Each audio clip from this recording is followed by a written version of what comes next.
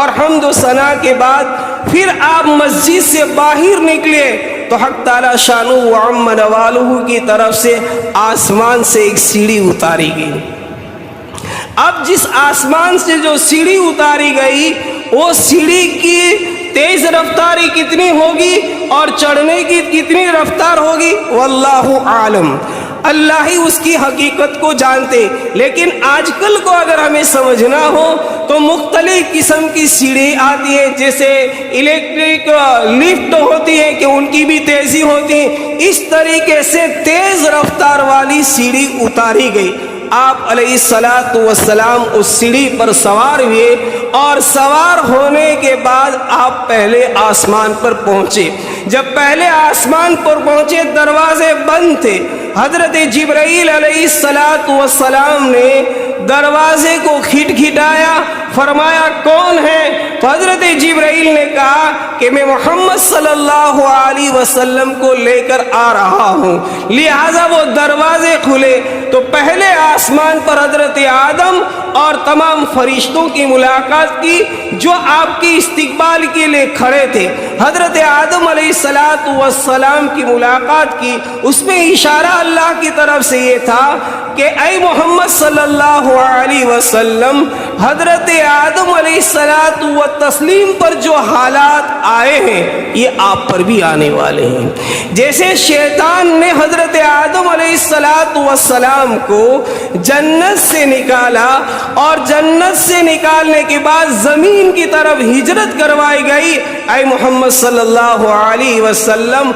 آپ کو بھی آپ کی امت مکہ سے نکال کر مدینہ کی طرف ہجرت کروائے گی۔ حضرت آدم سے راز و نیاز ہوا، پھر دوسرے آسمان پر تشریف لے گئے تو دوسرے آسمان پر حضرت زکریا، حضرت یحییٰ اور حضرت عیسیٰ علیہ السلام کی ملاقات ہوئی۔ اس میں اشارہ اس طرف تھا کہ جو ان تینوں نبیوں پر حالات آئے ہیں اور ان تینوں نبیوں پر جو نبوت کی ذمہ داری ادا کرنے میں پریشانیاں آئی ہیں یہ آپ پر بھی آنے والی۔ تیسرے آسمان پر جب پہنچے تو حضرت یوسف علیہ السلام کی ملاقات ہوتی ہے۔ اس میں اللہ کی طرف سے یہ اشارہ تھا کہ جیسے برادران یوسف، حضرت یوسف کے بھائیوں نے حضرت یوسف علیہ السلام پر حالات لائے اور آپ کو مصر سے کنویں میں ڈالا، اور پھر کنویں میں ڈال کر جتنی پریشانیاں اٹھائی مصر میں، اور اخیر میں حضرت یوسف کو نجات ملی، اور اللہ رب العالمین نے آپ کو مقام نبوت عطا فرمایا، اور اس کے بعد آپ نے اپنے بھائیوں کو معاف کر دیا۔ اے محمد صلی اللہ علیہ وسلم، مشرکین مکہ بھی آپ کو پریشان کریں گے، آپ کو تکالیفیں دیں گے، اور ان کی تکالیفوں اور ان کی پریشانیوں کی بنا پر آپ کو ہجرت کرنی پڑے گی، لیکن ایک موقع وہ آئے گا کہ پھر آپ کو اللہ فتح دیں گے، جیسے حضرت یوسف علیہ السلام کو نجات دی اور پھر بھائیوں سے ملاقات۔ اسی طریقے سے 2 مرتبہ آپ مکہ المکرمہ کی زمین پر آئیں گے اور اللہ تبارک و تعالی آپ سے وہ کام لیں گے۔ پھر 5ویں آسمان پر حضرت ہارون علیہ السلام کی ملاقات ہوتی ہے۔ اس میں اشارہ اس طرف کیا گیا ہے کہ آپ کتنا بھی دعوت کے میدان میں نبوت کے بعد سمجھائیں گے اور کتنی بھی تکالیفیں اٹھائیں گے، لیکن کچھ شریر قسم کے لوگ اور خبیث قسم کی روحیں ایسی ہوگی کہ وہ آپ کی باتوں کو نہیں مانیں گی، آپ کی باتوں کو تسلیم نہیں کریں گی۔ جیسے ہارون علیہ السلام نے حضرت موسیٰ کوہ طور پر گئے تھے، اس وقت بنی اسرائیل کو گوشالہ پرستی سے، بچڑے کی پوجا کرنے سے منع کیا گیا، لیکن وہ کسی حال میں مانے نہیں۔ اے محمد، مشرکین مکہ بھی ایسے ہی ہوں گے، اس لیے آپ کو گھبرانے کی ضرورت نہیں ہے۔ 6 آسمان پر حضرت موسیٰ کلیم اللہ کی ملاقات ہوتی ہے۔ حضرت موسیٰ کلیم اللہ کی ملاقات میں اشارہ اس طرف کیا گیا ہے کہ اے محمد صلی اللہ علیہ وسلم، آپ جس طریقے سے جیسے موسیٰ علیہ السلام نے ہجرت کر کے ملک شام کی طرف گئے تھے اور ان کو اللہ تعالیٰ نے فتح اور نصرت اور کامیابی دی تھی، اسی طریقے سے ہجرت کے بعد آپ فتح مکہ آئیں گے اور فتح مکہ کے بعد آپ کو اللہ تعالیٰ کامیابی عطا فرمائیں گے۔ الغرض اس طریقے سے آسمانوں پر حضرت جبرائیل کے ساتھ آپ تشریف لے گئے، پھر 7ویں آسمان پر حضرت ابراہیم کی ملاقات ہوئی اور پھر وہاں سے حضرت ابراہیم کی ملاقات کر کے سدرۃ المنتہا پہنچے۔ سدرۃ المنتہا کیا ہے اس کو ہم سمجھ لیں۔ سدرۃ کا معنی ہے بیری کا درخت جس کو ہم بولڈی کہتے ہیں، اور منتہا کا معنی ہے انتہا۔ گویا کہ سدرۃ المنتہا آسمانوں سے اوپر والی اور آسمانوں سے نیچے زمین والوں تک کی ایک بارڈر ہے۔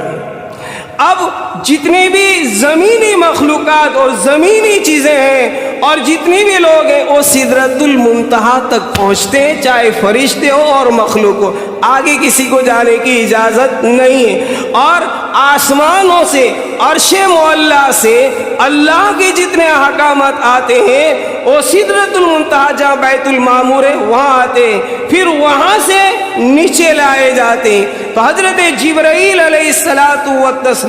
7ویں آسمان کے بعد سدرۃ المنتہا تک پہنچے، اور پہنچنے کے بعد نبی پاک صلی اللہ علیہ وسلم سے عرض کیا کہ یا نبی اللہ، اب میں آگے اس سے نہیں آ سکتا ہوں، اب میری جو انتہا ہے وہ یہاں تک ہے، مجھے اجازت نہیں، اور اگر میں ایک پر کے برابر بھی، ایک فٹ کے برابر بھی اگر آگے گیا تو خداوند قدوس کی تجلی جو ہے وہ مجھے جلا کر راکھ کر دیں گی، اب آپ یہاں آگے جا سکتے ہیں۔ الغرض اس کے بعد جو چیزیں وہ انشاءاللہ آئندہ کہیں گے۔ یہ جو معراج کا واقعہ ہے اس میں خاص کر کے یہ ذکر کرنا مقصود تھا کہ آج کل کے لوگوں کی نظروں میں یہ چیزیں مشکوک ہو چکی ہیں، یعنی معراج کے بہت سے لوگ منکر ہیں اور سمجھ میں نہیں آتا کہ ایسا کیسے ہو سکتا ہے، لیکن یاد رہے کہ ایک ہماری عقل ہے اور ایک خداوند قدوس کی قدرت ہے، اور خداوند قدوس کی قدرت کے آگے ہمیں عقل کو ایک طرف رکھ کر خداوند قدوس کی قدرت کو ماننا پڑے گا۔ وہ کن فیکن کا مالک ہے، وہ چاہے تو راتوں رات مسجد حرام سے مسجد اقصیٰ تک بھی لے جا سکتے ہیں، اور وہ چاہے تو مسجد اقصیٰ سے عرش معلیٰ تک پہنچا سکتے ہیں۔ قرآن کریم سے بھی ثابت ہے اور صحیح حدیثوں سے بھی ثابت ہے۔ اس لیے معراج جسم کے ساتھ اور روح کے ساتھ نبی پاک صلی اللہ علیہ وسلم کی ہوئی ہے، اور نبی پاک صلی اللہ علیہ وسلم کو جو یہ خصوصیت ملی اس بنا پر ملی کہ اللہ رب العالمین نے ورفعنا لک ذکرک کر کے آپ کے مقام کو بلند کیا ہے۔ اللہ رب العالمین ہمیں صحیح معنوں میں سمجھ کر عمل کرنے کی توفیق نصیب فرمائے۔